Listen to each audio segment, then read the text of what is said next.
90 minutes across the entire game. They backed it up in the second half and built upon it. It's a big scoreline to put up against the Hollywoodbets Sharks. Never easy against the physicality of South African sides, but they look good.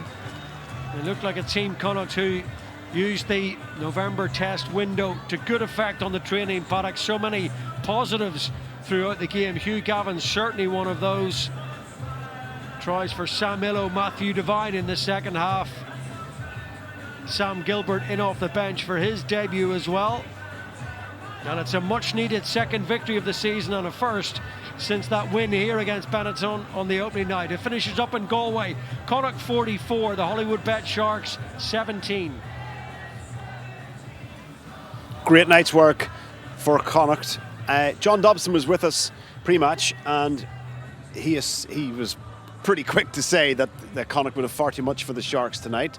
Turns out he was right, Ian. But I bet he didn't predict they would win by that sort of a margin. No, I don't think he would have predicted it to be that easy, but it was a contest for a large part of the game. He did reference the Connacht attack, and he spoke very highly of it, and he felt that it was the toughest to defend against of the four provinces last year. I think with Lancaster coming in, we're beginning to see the fundamentals, resourcing the breakdown, the quality of passing coming to fruition, and there's some really high quality tries scored by Connacht tonight, Quinny. Yeah, loads of energy, pace, and that skill execution. I think it wasn't perfect all the time. Saw a little bit of a surge back from the Sharks in the second half, but Connacht defended really well, and they put him under so much pressure at the breakdown as well. And so I think he'd be very happy, Stuart Lancaster, really happy with that performance, because big contrast from that performance against the Bulls, the last South African team that they played at the sports ground. And they were really good tonight. Yeah, for me, this Connacht team, they're not the biggest, so they're going to have to be creative. They're going to have to throw those balls, keep the ball alive, move the point of contact. They've got the right man in Ioane pulling the strings, and it was a big difference today, having Sean Naughton there, keeping the scoreboard ticking over, and then before you know it, the Sharks needed 2 tries to get themselves back into that game. So, really good performance. And worth pointing out, of course, that Connacht did that without 3 of their returning Irish internationals who are always injured. So they're going to get better. Things are looking up for them. Yeah, it's about confidence, I think. The heads would have dropped with some of the results, particularly that Cardiff Bulls and probably the Munster one here the last time they would have played in the URC. Opportunities lost there in all those 3 games, so it's very small margins and those intricate details. And people keep asking, well, have we seen Stuart Lancaster's imprint yet? It's still a bit early. You can see certain parts of it. He's trying to build a resilience and a mental strength, and it's a really relevant point that you say. They haven't the biggest forward pack. They've got to be abrasive, look for evasion, and make sure the skill set is really high. Let's get some reaction from Connacht. The player of the match was Paul Boyle. Paul, you are tonight's URC BKT player of the match, and I'll get your teammate and hooker Dave Heffernan to give you your medal. Congratulations. 16 carries tonight in what was a really physical game. How are you feeling after that? Yeah, feeling good. Tired, obviously, but I think we spoke about just fronting up like a big South African team. You've got to carry into them. They're going to come at you at line speed, so you've got to be ready for that, and I think we were tonight. Yeah, I think that was key. There was moments there where your attack kind of slowed down, and you needed that big carry, and you stepped up for there a few times. That was so important, just to get to go forward and give the space to the boys out wide. Yeah, it was. We had a big lead into this, obviously, with the November international breaks, and we had covered off all the details. So we spoke about bringing intensity, bringing physicality, and I think we did there today. Yeah, you talk about the detail. It's a Stuart Lancaster thing, but to see guys coming off the bench and to run and move when the game has changed some personnel, that's really impressive too. Yeah, Stu's all over his detail, but I think Irish rugby in general is very detail oriented. Against a bigger South African team, you've got to be on top of that. Well, listen, well done tonight. I'll bring Dave in if I can. Dave, congratulations. And as you're saying, really physical game, but you must be pleased the way the pack fronted up tonight. Yeah, no, we fought hard. We knew it was going to be physical. There's some big boys out there, and happy that scrum went. Obviously, if you fix up in the line-out, we'll have to look at. But overall, look, we needed to get 5 points, and we did. Paul was just talking about detail there, and I suppose you've had that time together where guys get to know what Stuart wants from you, what all the coaches want from you. You've definitely built on that in this time off. Yeah, 100%. Like Stu's all over his detail and forced us to be like, you see guys like Sam slotting in tonight and they're all over everything. Like we had a massive focus on that for the last couple of weeks. Like we knew they were going to be a massive team, and we knew if we weren't on top of our detail, they were going to punish us there. So I set you up nicely. Like you've got 10 weeks together now, non-stop. It's a great way to start it. It is. Yeah, look, it's a massive block for us, and it's brilliant to start with 5 points. Well done tonight. Thanks for talking to us. Cheers.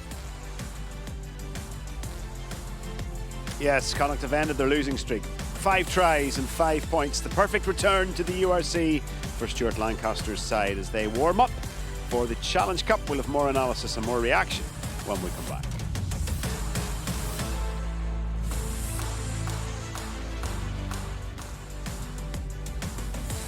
European Club Rugby returns next week. Both Ulster and Connacht are in the Challenge Cup, of course. Ulster begin against Racing 92 next Friday. They kick off in the Affidea Stadium at 8 o'clock. Connacht start against the Ospreys over in Swansea. We have that from 3:15 on Premier Sports 1. Then in the Champions Cup on Saturday, we're bringing you Leinster against Harlequins from 5:30 Premier Sports 1. And Bath against Munster is from 8 o'clock on the same channel. And earlier this evening, we watched the ultimate game of two halves involving Munster here at Thomond Park. They led 21 points to 6 at half-time and were cruising to a bonus point win until they weren't. The Stormers' second half comeback completed by Ruan Nell's interception and score 21-27. It finished. I can recap all of the round 6 results for you now. Last night Ulster got us going. They were pretty emphatic, beating Benetton and Belfast 47 points to 13 despite being behind at half-time. The Dragons give Leinster a scare at Rodney Parade 2. They had the half-time lead there before Leinster eventually won 24 points to 10 with a virtuoso display from their big South African second row. That's a huge result for the Lions after a mixed start to the season, racking up over 40 points against the Bulls in Pretoria. Cardiff, they briefly went top today after beating Zebre in Italy. They're having a cracking season.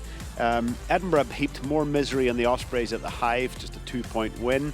And then the game that we watched here at Thomond Park finished Munster 21, the Stormers 27. The shock of the round, without a doubt, the shock of the season possibly, is that result there. Scarlets 23, Glasgow Warriors 0.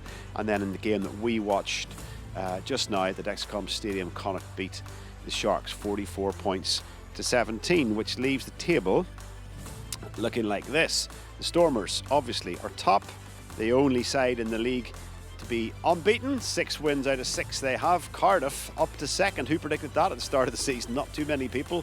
Early days as it is. Munster dropped down to third after their defeat here. Ulster stay in fourth, and they're the only side in the top 8 to still have a game in hand. They stay in fourth because of Glasgow's unexpected slide down the table at the hands of the Scarlets earlier. Leinster are in 6th. Lions and Vodacom Bulls have swapped places. At the other end, Connacht move up to 9th. What an important victory that was for them. Where have the Sharks gone? Down to 14th. It's been a nightmare season for them, really. The Dragons are the only side in the competition yet to win a game, and the Scarlets, despite that victory, stay bottom. I'll bring the boys in over that. Any surprises from the table so far after 6 games? We're a third of the way through the regular season, Quinny. What has surprised you so far? Cardiff are, and with respect to them, they've been fantastic. I remember a couple of weeks ago, 5-6 weeks ago now, when they were here, could be longer, against Munster. They were very impressive. They got a great win against Connacht the following week over in their place as well. So, impressive. See him up there. It's great to see. Welsh rugby has had its problems and issues, and just to see Cardiff up there is really pleasing. And Ulster? Great to see Ulster back up there. Well, it is. I wanted a Munsterman to say it. I could only pick one team there, but of course, yes, Yeah. Ulster. Look, the thing with Richie Murphy and Ulster, they've been so inconsistent. 1 week great performance, next week poor performance. This season, they have a different feel about them. And they look like they have a little bit more steel. The execution is better, and maybe his plan and his structure is embedding in the players now. So, yeah, very impressive start for them to the season. Are they the surprise package for you too, Mads? Yeah, they are, and like you take into account they have a game in hand as well. They had a game cancelled. They've also been to South Africa, which most teams don't come away with a huge amount of points from. But yeah, for me, I'd echo what Quinny said. Their defence is definitely looking like they're getting off the line, putting teams under pressure more, and then their attack, they're scoring points. You know, we've seen them get bonus points in all their home games this year, which they weren't doing last year. So yeah, delighted to see them in fourth, and they're a team that, in my opinion, should always be in the Champions Cup, and it will be hurting them that they're not heading into that next week. Yeah. Let's have a look at how Connacht wrapped this game up in Galway this evening. They did have a healthy half-time lead, 23 points to 5. Didn't score then for 17 minutes in the second half. You would have been getting a little bit nervous given what we saw earlier on, but this was brilliant from Hugh Gavin. Super line. You know, he's a quality player. I watched him a lot in the under-20s in the last few years. He's strong and powerful, loves the contact. It's a great execution, and when we're watching this, Ian Madigan is saying, that's my move. You tried that one. It worked a few times whenever you were playing 10, but no, it's a lovely little inside pass and great line. Look, yeah, it's good timing for him. Like, yeah. you know, he's comfortable playing in the centre. He's got the speed to play in the wing, but he's just got his timing right to get up to speed when he's into possession, and that makes him very hard to defend, especially when you're on the angle trying to cover across. So, and it was really important because that was, I think, Connacht's third try, and then Devine goes on and gets the bonus point, which they certainly were deserved of tonight. We had an interesting conversation off air about the Irish centre partnerships and how most people that are in that squad at the moment are certainly the wrong side of 30 and close to middle 30s. Should we not be looking at some of these young centres a bit earlier from an Ireland perspective? Yeah, I've probably mentioned you, Gavin, a few times in the last period, and you want to see young players coming through like them as well. James Hume in Ulster has some dreadful injuries the last couple of years. He's been in around close to getting into Irish squads. Postlethwaite is a good player as well. Yeah, of course, you want those players to come through, and you know, the more depth you have, we see with South Africa and the depth of players, and maybe Galtier with France, you know, the selection they have. So we need some young players coming through, and that's an area that we need him. Hugh Gavin was involved as well early on in the Matthew Devine try. Talk us through this, Ian. Yeah, a little bit fortunate not being given as a knock on, as it doesn't hit his hand or his arm. But what I really like about Connacht at this try, they want to keep the ball alive. They don't want to ruck. They don't want the ball to die. Janssen breaking tackles all day, and then excellent offload. And look, it's a little bit fortunate, but that's how Devine plays the game. He's always on the edge. He's always chasing down what other players might think of lost causes, and really good impact. You create your own bit of luck there, you don't you? Because you do. The enthusiasm, the fight, the determination to get there, and Matthew Devine is full of energy, and he gets rewarded there. Ball went loose, they kind of stood up a little bit, and he gets the reward, and it was deserving at that point. It's 70 minutes. He just got a little bit lethargic, and you felt they needed that score to kick him on to get another try with Sam Elo's try at the end. Yeah, let's have a look at that, because we talked a bit about the need for depth across the back line in Ireland. Obviously, we need to add a few props to the roster as well. So this will be potentially an important score at the right time for him. Yeah, and he's a real power guy. He's impressed me this season, both in the scrum, but even more so in his open play. And you can see here, once he gets his legs under him, Quinny, he's a tough man to stop, good timing. And it's great having someone like him to come off the bench. Powerful guy that someone like Devine can just look for, get on the ball, know he's going to be attritional, and have the strength to keep his feet and find the ground in that instance for a try. But also a player who works really hard on the ground when he's tackled. Even the importance, the game is won, you score a try, but it's for the individual there, for him to get a bit of a feel there, to show that power. I know he spins off there. He's an explosive player. And it's certainly an area we need more players coming through, because but it was a nice finish for him, and it was a nice finish for Connacht. And I think the scoreline in the end reflected the game. Mm-hmm. You know, they got 2 tries in the second half, but I think you see Stuart Lancaster at the end. He'd be really pleased with that. There's certain things in it they could have done better. You heard Paul Boyle, that bit of evasion that you have to bring in when you're playing that bigger pack. So they managed that really well tonight, and they played with lots of pace and intensity, and the execution was really good at times as well. And if you look at that back row, like, it is a very strong back row, and you've got Boyle, Prendergast, Janssen. You know, it is attritional, and it's a real strength to Connacht.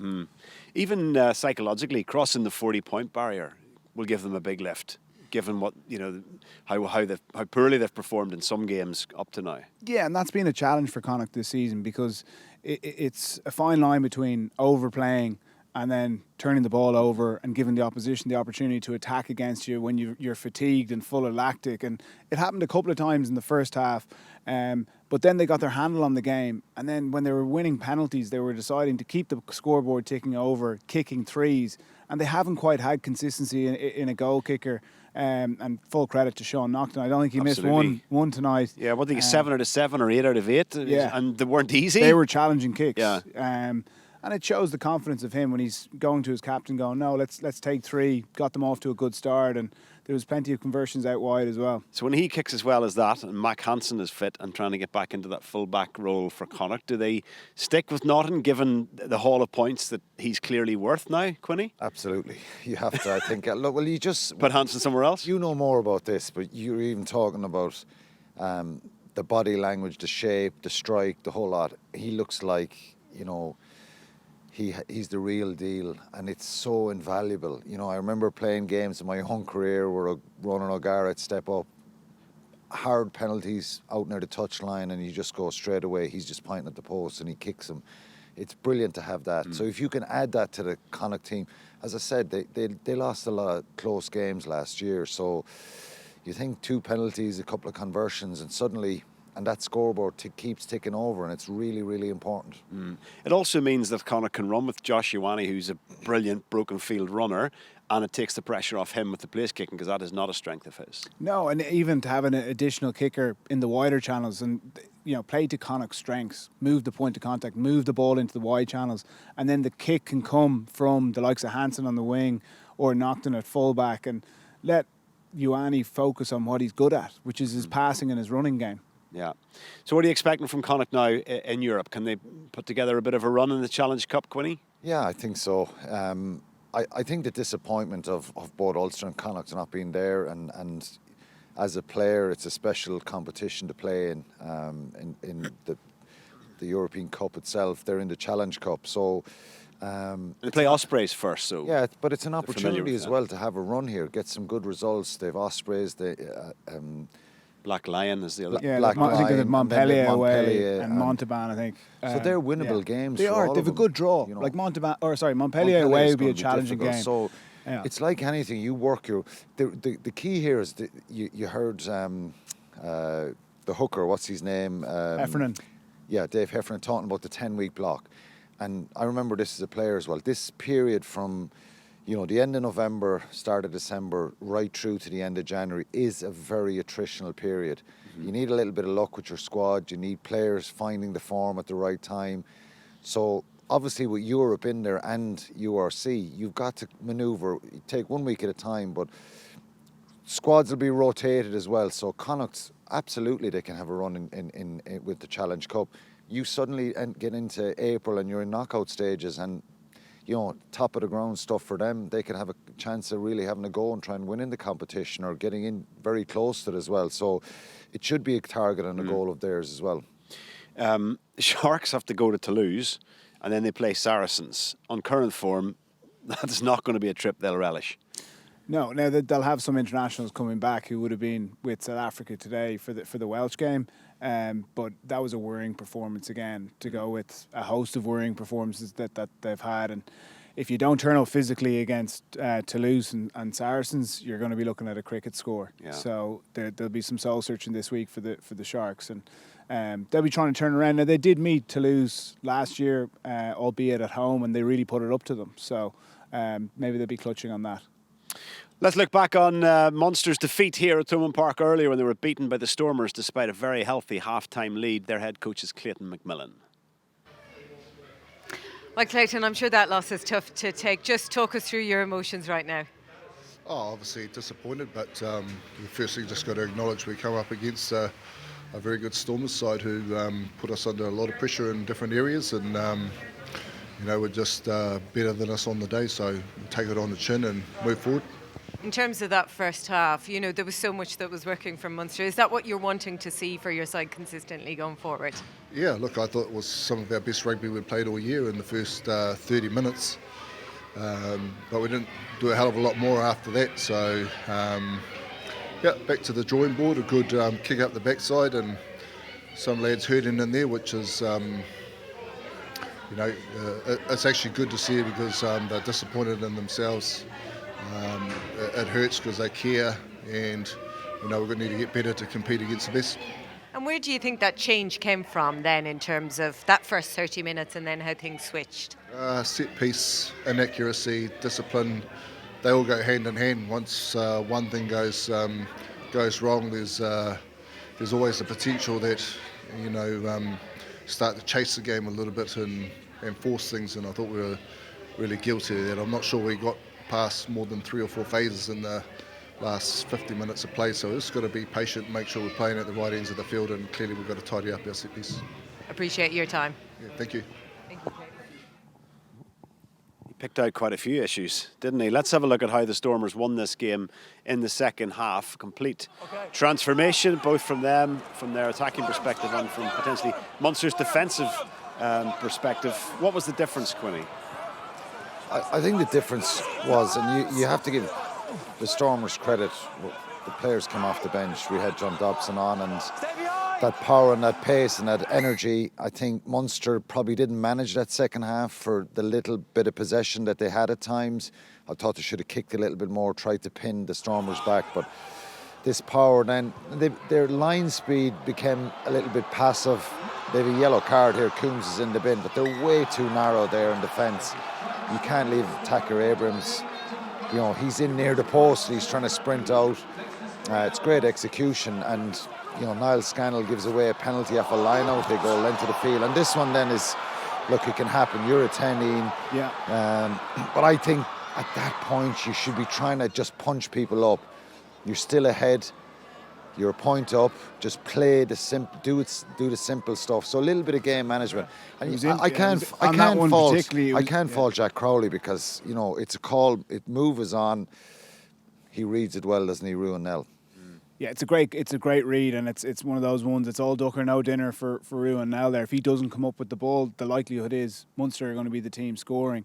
But I was talking to him briefly after the game, and he's made the decision there, and he's looking at the Munster players standing in the wide channels, and he's thinking, well, the only way it's going to get there is by these players who are running in behind Crowley. And he made the decision to jump out of the line, and full credit to him. It was a big play, and ultimately has won the game for the Stormers. One of the things we've spoken about this year is there's a bit of steel about Munster. They look like, Macmillan has come in and he's trying to make him a little better in the forwards, more controlled, more skillful, and a little bit of a hard edge. And I thought what happened in the first half, their skill set was excellent. The rugby they played was outstanding. And I think they kind of thought maybe it's difficult when you're out on the field there to kind of think and to go. But I think there was a little bit of maybe we can keep playing like that. They probably should have went a little bit old school in that second half, because someone should have pulled the players in and said, okay, there's power, there's physicality here. Let's not give away penalties. Let's not, force passes, that there's scrums. Just use your head a little bit. It's easy for us after we process it here, but there's a little bit of that, the game management. That's not down to the halfbacks. That's down to players tucking the ball, making a carry, being accurate. So look, Clayton McMillan was pretty honest there in his assessment. I haven't seen him get too excited even after the Leinster match, and he's the same kind of temperament, which is good to see. They've got a few fixes, but ultimately some of that power that came on tonight, and they just weren't able to cope with it, which is disappointing, and they'll be disappointed by that. Well, from a mildly deflated Clayton McMillan to surely an elated Stuart Lancaster, let's get his thoughts after Connacht's win against the Sharks. Stuart, that's a nice way to get back into the URC. What are your thoughts? Yeah, no, it was a long time waiting, with the Munster game and the disappointment of losing that game, and it sits inside you. We have a break for a week, and then some boys went away, played for Ireland, obviously some went away for Ireland A. And then you're trying to bring everyone back in and get everyone on the same page, select a team and prepare well. And credit to the boys, the boys that came back in and the boys that stayed, during that November block. Everyone prepared well, everyone's on top of the detail, and I thought it showed tonight in a really composed and, effective performance. We were talking to Dave Heffernan outside and to Paul Boyle, and that came up a lot, the detail, and it just seems you've got a lot of work done in this break. Yeah, we did, and it was a chance to, obviously we had this the cancelled Scarlets game, so we'd only played 4. We felt like we were just getting going and we had to stop again. And I think the the 4 games though gave us enough to go after in terms of like improvements that we can make, because we know we needed to improve.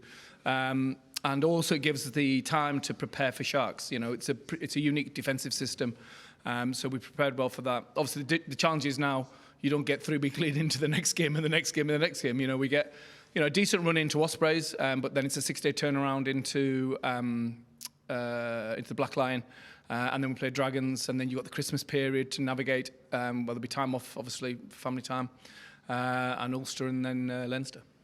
Just on that, I mean, the importance of squad now going forward, like you've got 10 weeks going all in a row. It's so important that the guys have got their time in pre-season and stuff like that. They've really got to step up when you need them. Yeah, and it's and squad competition builds results, because boys who are playing want to play again next week. Boys who've been on the bench want to play. Boys who haven't played want to play, and you see that in training. You know, and I think we've got really good squad depth now here at Connacht. Not just like in the top 35 or 40 players. I think some of the younger players, because they've trained with us all the way through, that's really beginning to show. You know, the fruits of its labour is starting to. We see that now. So. Yeah, we've got a good squad. Sam Gilbert obviously is a handy addition. You know, you could see the impact he made, and it was great to get Bundy back as well. You know, but you know, you've still got Finlay, Keane, obviously, and Blady who couldn't play this week. Seamus Langton. You've got some lads from some injuries as well who will be good for us. Well, wish you best for the coming weeks. Thanks for your time. No problem. Thank you. Cheers. A relieved Stuart Lancaster now heading into this big 10-week block with a win and some wind in the Connacht Seals. My thanks to Quinny and to Ian Madigan for being with us here for both games this afternoon. Hope you enjoyed the coverage. We'll see you next week. Bye for now.